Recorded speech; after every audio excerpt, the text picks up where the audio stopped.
गौतम बुद्ध हमेशा अपने शिष्यों को कहते थे कि जो हमारी जुबान है वह दुनिया की सबसे तेज चाकू है और दुनिया में सबसे खतरनाक हथियार हमारे शब्द हैं, जो बिना किसी खून के लोगों को अंदर से मार सकते हैं। हमारे शब्द हमारी ताकत हैं, लेकिन यदि हम नहीं जानते हैं कि कब, कहाँ और कितना बोलना है, तो यह हमारी कमजोरी भी हो सकती है।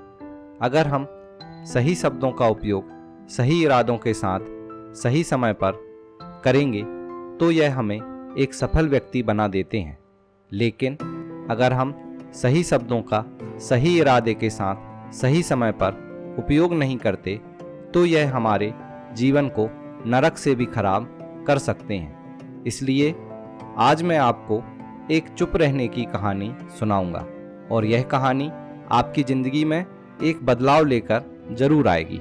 यह कहानी आपको चुप रहने की शक्ति को महसूस कराएगी। जापान में एक बहुत प्रसिद्ध बौद्ध सन्यासी थे।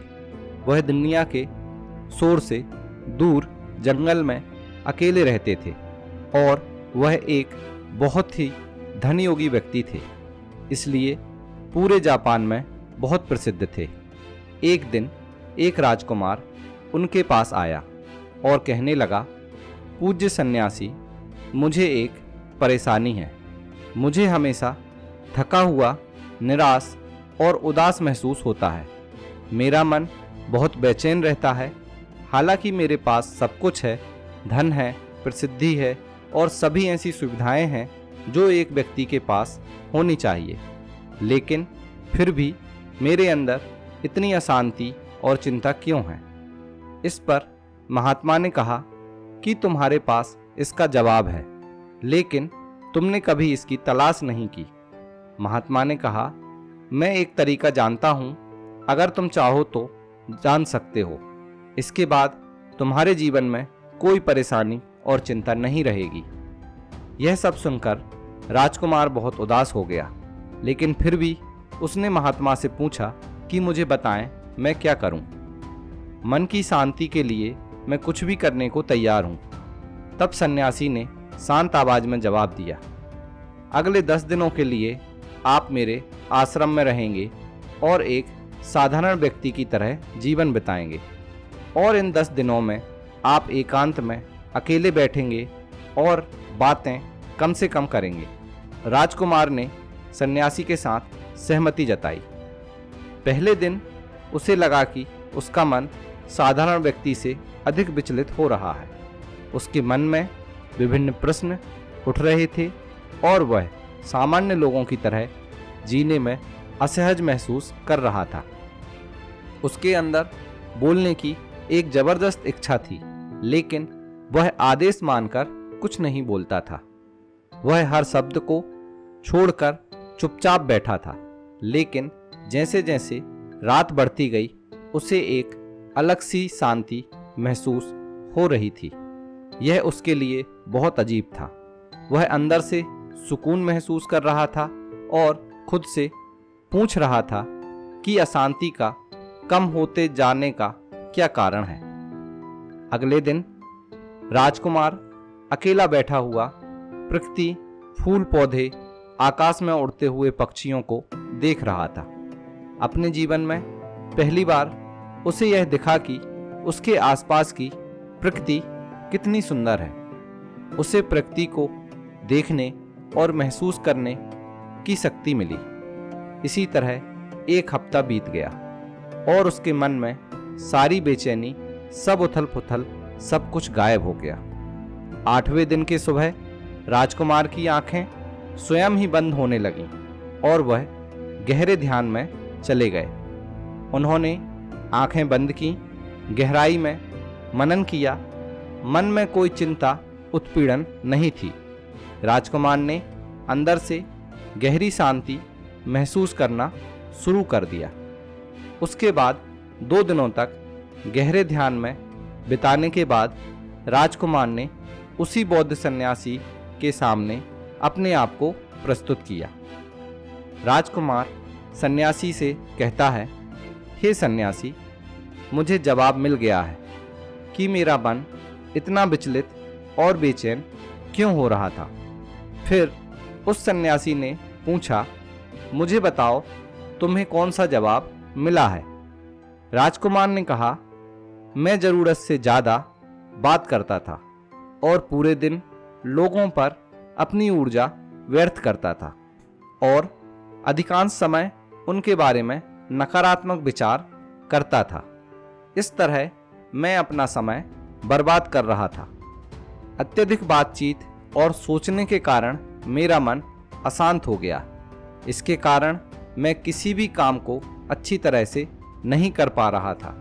इसकी वजह से मैं लगभग हर काम में विफल होने लगा। लगातार असफलता मुझे और अधिक उदासी और चिड़चिड़ापन महसूस कराने लगी, जिससे मेरा जीवन बर्बाद हो गया। लेकिन ये 10 दिन पूरी तरह से अलग थे। अब ऐसा लगता है कि मैं अपने जीवन को पूरी खुशियों के साथ जी पा रहा हूँ और उससे पहले मैं अपने जीवन को गलत तरीके से जी रहा था। मैंने यह भी सीखा है कि हमें ध्यान करने की ज़रूरत नहीं होती है।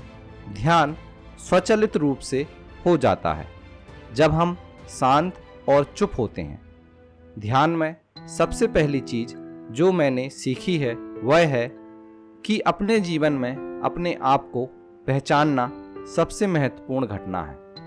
बौद्ध सन्यासी ने कहा कि न केवल आप बल्कि दुनिया के अधिकांश लोग अत्यधिक बोलते हैं। आज भी अधिकांश लोग एक दूसरे को अपमानित करने के लिए बातें करते हैं और आज भी लोग अधिक बातें करते हैं और अपना जीवन बर्बाद करते हैं। सन्यासी ने राजकुमार को चुप रहने की महत्वता समझाई और कहा कि एक बार शिष्यों ने गौतम बुद्ध से पूछा था, प्रिय बुद्ध, आप अधिकांश समय चुप रहते हैं, क्यों? बुद्ध ने कहा, चुप रहकर मैं अपने अनंत गहराइयों में शांति महसूस करता हूँ। चुप रहना या मौन रहना अपने अंदर उतरने की पहली सीढ़ी है। खुद को जानने का पहला कदम शांति है। ज़रूरत से ज़्यादा मत बोलो। यदि लोग थोड़ी देर खामोश रहते हैं तो 90% समस्याएं कम हो जाती हैं, झगड़े कम हो जाते हैं, उथल पुथल कम होती है अगर लोग चुप रहना सीख जाएं। दुनिया में कई समस्याएं केवल बोलने से ही पैदा होती हैं। जब तुम कुछ नहीं बोलते तब आप एकांत में अकेले हो गए। भीड़ में खड़ा होने पर भी अगर तुम चुप रहते हो तो तुम हिमालय के शिखर के एकांत पर पहुंच जाते हो। जिसने मौन की कला जान ली उसने भीड़ में भी अकेले रहने का तरीका जान लिया। एकांत में ही इंसान के लिए स्वर्ग होता है। एकांत ही जीवन का स्रोत है। वहीं से सुख का जन्म होता है, वहीं तुम मौत में डूब जाओगे। इस प्रकार पूरा व्यक्तित्व शांत हो जाता है और मन आनंदमय हो जाता है। जब आप आंतरिक मोह के उच्च स्तर तक पहुंचते हैं तो आपको यह महसूस होगा कि आपका मन बोलने के द्वारा भी परेशान नहीं होगा। यह शांति आपके अंदर स्थिर रूप से बहती हुई एक आंतरिक धारा बनी रहेगी। आप शब्दों का उपयोग करते हैं लेकिन वह शब्द आपके मौन को नहीं तोड़ सकते, क्योंकि आप एक गहरी शांति में लीन हो चुके हो। जब तुम्हारी वाणी में सुगंध होगी, व्यापकता होगी, अगर तुम बोलते हो तो दूसरों को ठंडक मिलेगी। जैसे ही तुम अंदर से शांत होते हो तुम इतने शक्तिशाली होने लगते हो कि तुम समाज की परेशानियों को छोड़ने लगते हो और फिर जीवन एक मज़ा आता है जो केवल पागल लोगों के जीवन में होता है। आपके चेहरे पर एक नई चमक आती है, आपकी आंखों में कुछ अलग सी चमक हो जाती है और आप अनंत शांति के समुद्र में डूबना शुरू कर देते हैं। और उस सन्यासी ने अपनों शब्दों को यह कहकर समाप्त किया। राजकुमार ने सन्यासी को धन्यवाद कहकर राजमहल की ओर प्रस्थान किया। दोस्तों, आपने भी अनुभव किया होगा कि ज़्यादातर बोलने से हम अपने मन के नियंत्रण को खो देते हैं। जो लोग बहुत बोलते हैं उनकी किसी भी एक काम में ध्यान केंद्रित करने की क्षमता नहीं होती, इसलिए वे अपने किसी लक्ष्य पर पूरी तरह से ध्यान केंद्रित नहीं कर पाते। अगर हम जीवन की सत्यता को समझ नहीं पाते तो हम कभी भी अपनी चुनी हुई सफलता को हासिल नहीं कर पाते। इसके अलावा आपने देखा होगा, जो लोग ज़्यादा बोलते हैं वो लोग हंसी का पात्र बन जाते हैं। जो कम बात करते हैं और अपने वचनों पर दृढ़ता से कायम रहते हैं, उन्हें लोगों का सम्मान मिलता है। जो लोग हद से ज़्यादा बोलते हैं और अपनी बातों पर अडिग नहीं होते, उनका मन बेचैन होता है, शोर से भरा होता है। एक ऐसा व्यक्ति जिसका मन बेचैन होता है, वह जीवन में कुछ भी हासिल नहीं कर पाता, क्योंकि वह किसी भी काम में ध्यान नहीं देता। अगर कोई व्यक्ति जानता है कि कब, कहाँ और क्या कहना है, तो वह वास्तव में बहुत ही बुद्धिमान है और ऐसा व्यक्ति हर जगह आकर्षण का केंद्र बनता है और जो भी करता है उसमें सफल हो जाता है। यदि हम महान व्यक्तियों की व्यक्तित्व की ओर देखें तो हमें पता चलेगा कि वह लोग कम बोलते हैं और अपने शब्दों को सबसे कम संख्या में समाप्त करते हैं। वह बोलने से पहले ध्यान से सोचते हैं कि उन्हें क्या कहना है।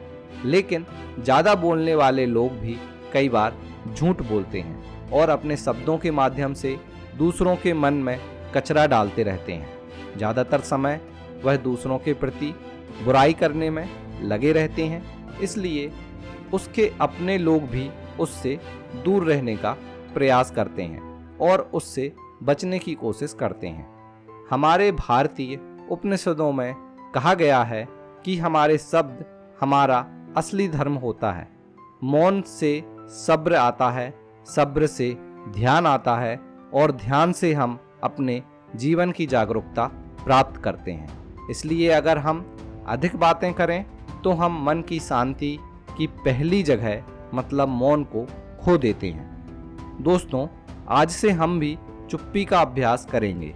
अगर हम भी वही बातें करेंगे तो यह ज़रूरी है और हम कोशिश करेंगे कि हम अपनी बातें संक्षेप में समाप्त करें और यदि संभव हो तो हम प्रतिदिन कम से कम 30 मिनट के लिए एकांत में शांत बैठने की कोशिश करेंगे और मुझे पूर्ण विश्वास है कि हम सभी में निश्चित रूप से सकारात्मक परिवर्तन होगा। इसके साथ हम इस वीडियो को समाप्त करते हैं। आशा है कि आपने कुछ वीडियो से बहुत कुछ सीखा होगा।